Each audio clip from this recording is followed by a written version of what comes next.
একের পর এক দুর্নীতি কাণ্ডের তদন্তে এখন বাংলায় দাপিয়ে বেড়াচ্ছে ইডি, কিন্তু তাদের দায়িত্ব এখানেই শেষ হচ্ছে না। এবার ভোটের নজরদারিতেও দেখা যাবে এই কেন্দ্রীয় এজেন্সির অফিসারদের। কিন্তু তা কিভাবে সম্ভব? অর্থনৈতিকভাবে স্পর্শকাতর এলাকা চিহ্নিতকরণ ও সেখানে নজরদারি চালাতে জেলা ওয়ার্ডি ইন্টেলিজেন্স কমিটি গঠনের নির্দেশ দিয়েছে জাতীয় নির্বাচন কমিশন। সেই কমিটিতে রাজ্য এবং কেন্দ্র মিলিয়ে একাধিক এজেন্সির প্রতিনিধিদের রাখতে হবে, তাদেরই অন্যতম ইডি। এছাড়া থাকবে ডিআরআই, জিএসটি, পুলিশ, আবগারি, আয়কর দপ্তর সহ অন্যান্য এজেন্সির অফিসাররা। এমন নজরদারির বিষয়টি নতুন নয়, কিন্তু এমন কমিটি ও তাতে ইডির অন্তর্ভুক্তি আগে কখনো নেওয়া হয়নি বলে কমিশন সূত্রে খবর। গত মাসে কমিশনের পক্ষ থেকে রাজ্যকে পাঠানো নির্বাচনী প্রেজেন্টেশনে এই জেলা ইন্টেলিজেন্স কমিটিতে ইডির প্রতিনিধি রাখার কথা উল্লেখ করা হয়েছিল।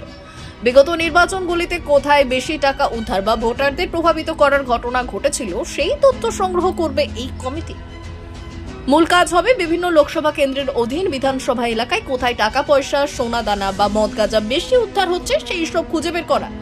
কমিটিতে থাকা প্রত্যেক এজেন্সি নিজ নিজ ক্ষেত্রে পারদর্শী, ফলে কোথায় কি বেআইনিভাবে ঢুকছে স্থানীয়ভাবে সেই খবর রাখা তাদের পক্ষে সহজ হবে।